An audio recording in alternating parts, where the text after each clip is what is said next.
Telangana CM Revanth Reddy వ్యవహారం ఎక్కే విమానం దిగే విమానం లాగా ఉందని ఎద్దేవా చేశారు హరీష్ రావు. సిద్దిపేట రూరల్ మండలం ఇర్కోడ్లోని ఐకేపీ సెంటర్లో వర్షానికి తడిసి మొలకెత్తిన ధాన్యంను మాజీ మంత్రి ఎమ్మెల్యే హరీష్ రావు పరిశీలించారు. ధాన్యం వెంటనే కొనుగోలు చేయాలని అధికారులను ఆదేశించారు. ఈ విషయంపై జిల్లా కలెక్టర్, ఆర్డీఓ, సివిల్ సప్లై అధికారులతో ఫోన్లో హరీష్ రావు మాట్లాడారు. పాలన చేతగాకపోతే దిగిపోవాలని రేవంత్ రెడ్డికి హితవు పలికారు హరీష్ రావు. రాష్ట్రంలో కాంగ్రెస్ వడ్ల కొనుగోలులో పూర్తిగా విఫలమైందన్నారు.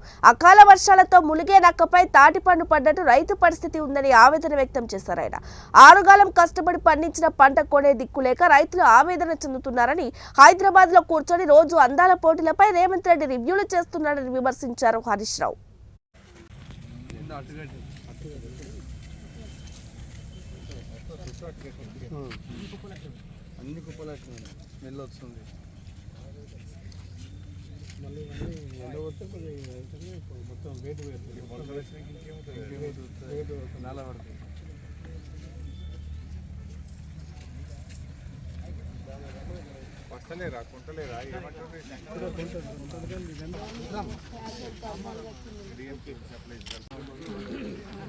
కాంగ్రెస్ ప్రభుత్వం వడ్ల కొనుగోలు విషయంలో పూర్తిగా విఫలమైపోయింది.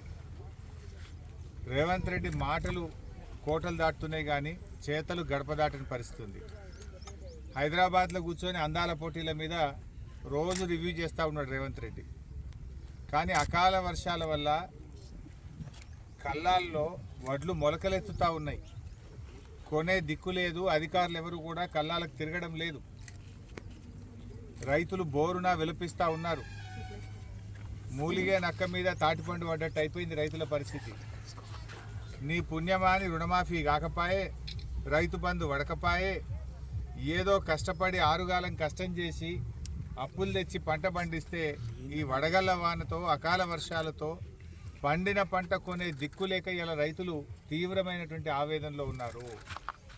రేవంత్ రెడ్డి కొంచెం రైతుల గురించి పట్టించుకో. చిల్లర మాటలు మాట్లాడు కాదు. రాష్ట్ర ఆదాయం పెంచడం చేత కాదంటావు, అప్పులు ఉడతలేవని మాట్లాడుతావు. అసలు నువ్వు ఒక ముఖ్యమంత్రిగా నువ్వు పూర్తిగా ఫెయిల్ అయిపోయినావు. ఇప్పుడు ఈ కొత్త ముచ్చట్న కేసీఆర్ ఉండగా 11 విడతల్లో కరోనా వచ్చినా, పెద్ద నోట్ల రద్దయినా, ఆర్థిక మాంద్యం ఉన్నా ఎన్నడూ రైతు బంధు పైసా రూపాయి ఆగలే. కేసీఆర్ గారు ఉన్నప్పుడు ఏ రోజు వడ్ల కొనుగోలు విషయంలో గింత తిప్పలు కాలే. నువ్వు వచ్చినాకనే అయితే కాంటాలు పెడతలేరు, లారీలు వస్తలేవు, సంచులు పంపినరు. 100 సంచులు ఇస్తే 40 సంచులు పొక్కలు.